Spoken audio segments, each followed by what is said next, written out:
महाराष्ट्राचे मुख्यमंत्री आणि दोन्ही उपमुख्यमंत्री आज दिल्लीला जाण्याची शक्यता आहे। शेतकरी प्रश्न, कांदा प्रश्न आणि सहकार क्षेत्रासंदर्भात अमित शहा यांची ते भेट घेणार आहे। पण यावर आता विरोधकांनी टीका टिप्पणी सुरू केलेली आहे। संजय राऊत यांनी शाल जोडीतले टोले या सरकारला लगावलेले आहेत। आपल्या सोबत संजय शिरसाट आहेत, शिवसेनेचे प्रवक्ते आमदार आहेत, आपण त्यांच्याशी बोलणार आहोत। पास मिळालाय का एक मुख्यमंत्री आणि उपमुख्यमंत्र्यांना, असा सवालच ते या ठिकाणी उपस्थित करतात। त्यासोबतच म्हणतात एक फुल आणि दोन डाऊटफुल उपमुख्यमंत्री दिल्लीत येत आहेत। इथल्या संसदेमध्ये जो काही हल्ला झाला होता, जे काही घडलं प्रकरण, त्याची पाहणी करायला, सुरक्षेची पाहणी करायला येतात काय? खोचक टोला लगावला, उत्तर कसं देणार? संजय राऊतनी हा खोचक टोला लगावणं हा त्याचा रोजचा धंदा झालेला आहे। यांना सरकार चालवणं म्हणजे दे रे हरी पलंगावर आहे, ही जी मन आहे ना, ही यांना लागू पडते। सवय होती ना की एका ठिकाणी येऊन सर्वांनी द्यायचं, की आम्ही बोलतोय आणि महाराष्ट्राने ऐकायचं। प्रयत्न ज्याला म्हणतात ते प्रयत्न केले पाहिजे। शेतकरी आता संकटात आहे, त्याला मदतीची गरज आहे। केंद्रीय पथक येऊन गेलेलं आहे, महाराष्ट्राचा अहवाल गेलेला आहे, मग त्यांना काही दिलं नाही तर मग तिकडनं बोंबा मारणार। बघा, शेतकऱ्याला आणखी काही नुकसान भरपाई मिळाली नाही। अरे प्रयत्न करावं लागतात या सगळ्या गोष्टीला, आणि हे प्रयत्न करायची यांची मानसिकता नाही। म्हणून म्हटलं की दे रे हरी पलंगावर ही अवलाद जी आहे ना, ही कधी सुधारणार नाही।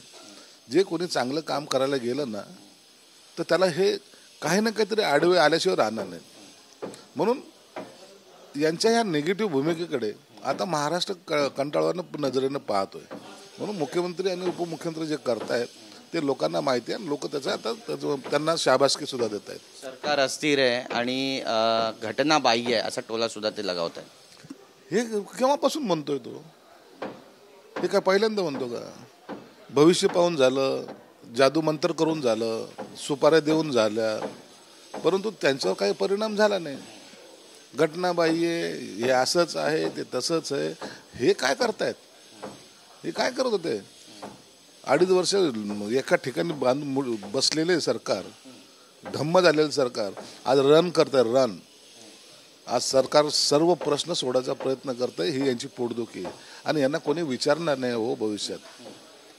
म्हणून आपलं अस्तित्व, आम्ही टायगर अभी जिंदा आहे असं म्हणण्यापेक्षा हे कुत्रे अभी जिंदा आहे, ह्या भूमिकेत हे आहेत, आणि म्हणून ते दाखवण्याचा प्रयत्न करतायत। मैं भी अभी जिंदा हूँ, गावातून जाताना ना एखादा कुत्र उगाच तरी भुकतं आपल्या अंगावर, त्याचं अस्तित्व दाखवायचं, तसं हा कुत्र्यासारखं भुकतात, आणि त्याचा आमच्यावर काही परिणाम होत नाही। नक्कीच, पण आता शरद पवार जे आहेत ते सुद्धा अमित शहा यांची भेट घेणार आहे अशी चर्चा आहे। त्यामुळे राजकारणात नेमकं काय घडतंय, काय मायनस होतंय, काय प्लस होतंय, असा प्रश्न उपस्थित केला जातोय। शरद पवार 100 पटीने यांच्यापेक्षा मॅच्युअर्ड नेता आहे। तो राजकारणामध्ये डावपेच कोणते आखतात तो भाग वेगळा आहे, परंतु त्यांना माहिती नेमकं की आपण काय केलं पाहिजे आणि काय नाही केलं पाहिजे। अमित शहाला भेटून निश्चित काही ना काही ते राजकीय असेल किंवा सामाजिक असेल प्रश्न सोडून घेतील। ती त्यांच्यामध्ये हातोटी आहे त्यांची, यांच्यासारखं थोडी 2 ठिकाणी चक्रा मारल्या, असं राऊंड मारला आपल्याच बाजूला, कुत्र्यासारखी जी बाउंड्री आखून ठेवलेली ना, तिथं त्यांनी राऊंड मारायचा आणि शांत राहायचं। म्हणून शरद पवार भेटतील तर कदाचित राजकारणामध्ये काही ना काही उलटपालट होणार असेल, हे त्याचा एक इशारा आहे तो। नक्कीच, आता शिवसेना उबाटा गटानं भूमिका घेतली की अडानीच्या विरोधात धारावीमध्ये मोर्चा काढणार आहे। त्यासोबतच आता त्यांनी त्यांच्या अधिकृत पेजवरती हे सुद्धा टाकलेलं आहे की रेल्वेच्या ज्या जमिनी त्यावर सुद्धा केंद्र सरकार, राज्य सरकारचा डोळा आहे। तिथल्या सगळ्या झोपडीधारकांना बेरोजगार करण्याचं काम सध्या सरकार करते, आणि ते शिवसेना उबाटा पक्ष होऊ देणार नाही, त्याला विरोध असेल।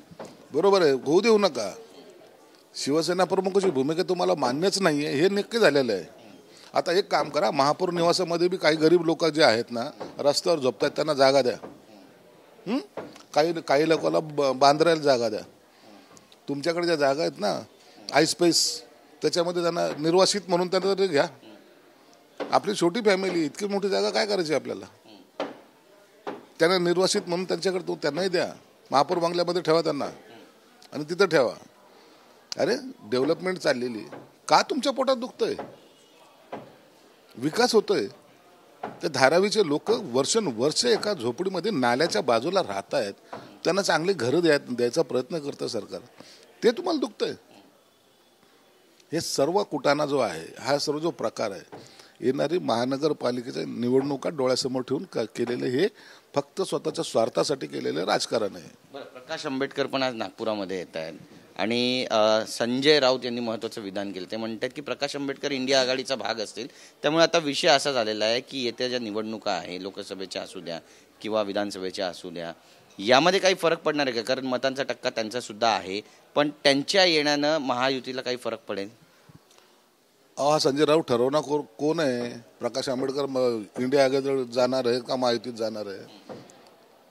तो खंबीर नेता आहे प्रकाश आंबेडकर, छोटे नेते नाहीत ते, किंवा यांच्यासारखे भोंगे नाहीत ते. त्यांना राजकारणामध्ये कोणत्या वेळेला कोणत्या दिशा घ्यायची किंवा काय करायचं हे संजय राऊतकडून शिकायची गरज नाही आहे त्यांना.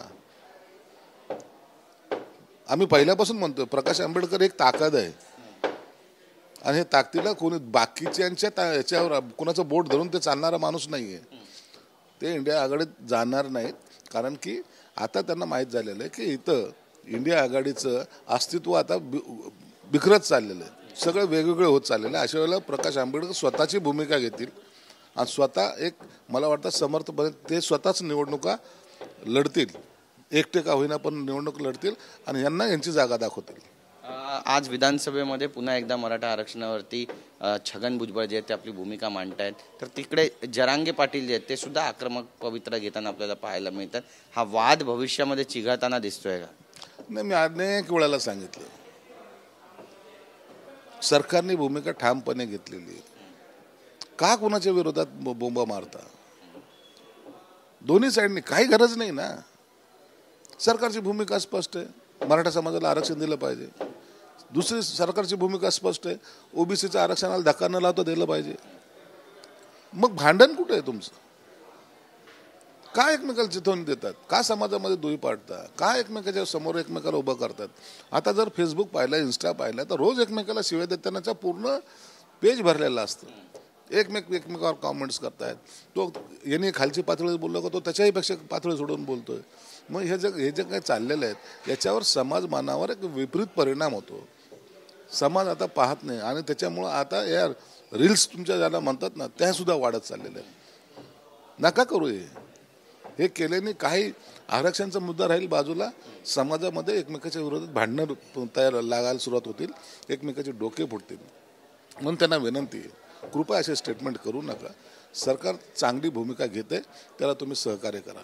धन्यवाद आमच्याशी बोलल्याबद्दल. तर संजय शिरसाट यांनी आपली भूमिका या ठिकाणी मांडलेली, त्यासोबतच नेत्यांनाही सल्ला दिलेला आहे की दोन समाजामध्ये दुफळी माजेल, अराजक माजेल असं कुठलंही विधान करता कामा नये. आता नेमकं मराठा आरक्षणावर आणि इतर मुद्द्यांवरती सरकारची भूमिका नेमकी काय असणार आहे पाहणं महत्त्वाचं ठरेल. कॅमेरा पर्सन रोहन पवारसह गिरीश गायकवाड, TV9 मराठी, नागपूर.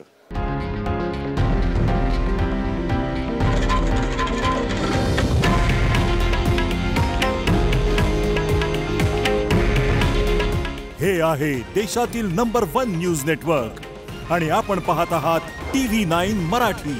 काळजी तुमची, हित महाराष्ट्राचं.